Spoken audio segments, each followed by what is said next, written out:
Important to understand, as I mentioned before, that Generation Z and Generation Alpha, they make up a large part of our community. And because of that, they're going to make up a large part of our workforce. There's a fantastic piece of research done by McCrindle that talks about the Australian workforce by 2030. And as we can see, by 2030, in a bit under 7 years' time, Gen Z are going to make up about 34% of the Australian workforce. We're seeing Gen Alpha coming in at 11%. So all up, they're making up nearly 50% of our workforce. And that means they're going to be using these digital tools, collaborating in teams and working to bring ideas to life with that focus of digital and innovation.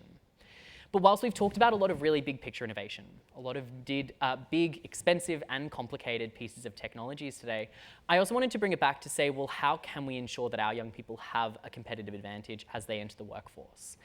And I wanted to bring it to this statistic right here, that 97.5% of all businesses in Australia are small businesses, businesses with less than 20 employees. So whilst when we talk about AI, when we talk about technology and we talk about innovation, we quite often think about the big stuff happening over in Silicon Valley and over in Europe. A lot of it that we need to be considering for our young people is making sure they're ready to walk into small businesses here in Australia and looking at what are the digital tools that our small businesses are using and how can we incorporate that into our learning to make sure our young people are competitive.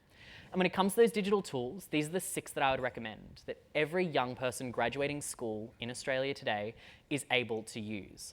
All of these digital tools used on a daily basis by the majority of small businesses, all of them using artificial intelligence, and all of them being able to give a young person that competitive advantage as they enter the workforce.